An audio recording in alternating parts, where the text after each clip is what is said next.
திருப்பூரில் நடந்த ஒரு சோகமான செய்தின்னு சொல்லாங்க.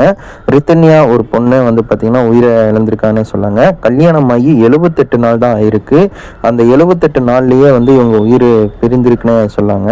அதாவது தற்கொலை பண்ணிட்டாங்கன்னு சொல்லி தகவல் கொடுத்துருக்காங்க.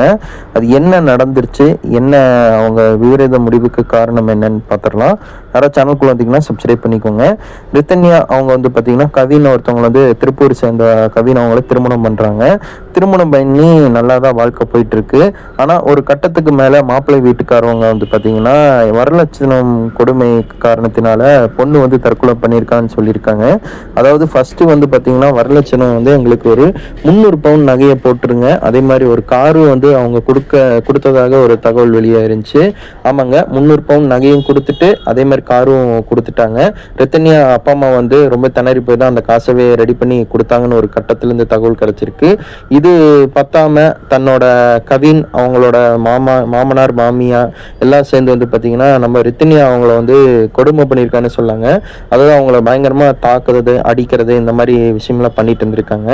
இது பத்தாது, எனக்கு வந்து இன்னொரு 500 பவுன் கொடுங்க, அதே மாதிரி 500லேருந்து 800 பவுன் வரை கொடுங்க அப்படின்னு சொல்லி ரித்தன்யா அவங்கள மன உளைச்சலுக்கு தள்ளப்பட்டிருக்கான்னு சொன்னாங்க.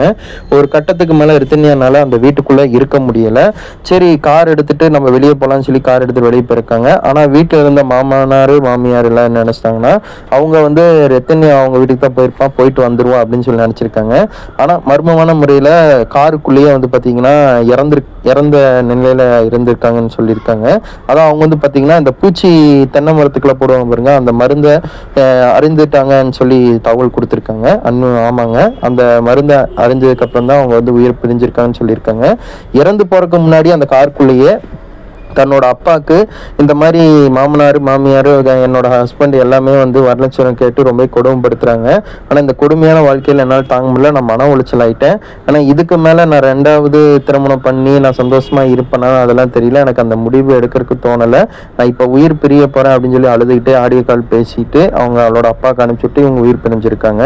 ஆனால் இது மிகப்பெரிய ஒரு சோகமான ஒரு செய்தினே சொல்லாங்க. ரித்தன்யா அவங்களுக்கு 27 வயசு தான் ஆகுது. நல்லா வாழக்கூடிய வயசு. ஒரு வரலட்சத்தினுக்காக உயிரை விட்டுருக்காங்க. இது திருப்பூரில் அரங்கேறி இருக்கு.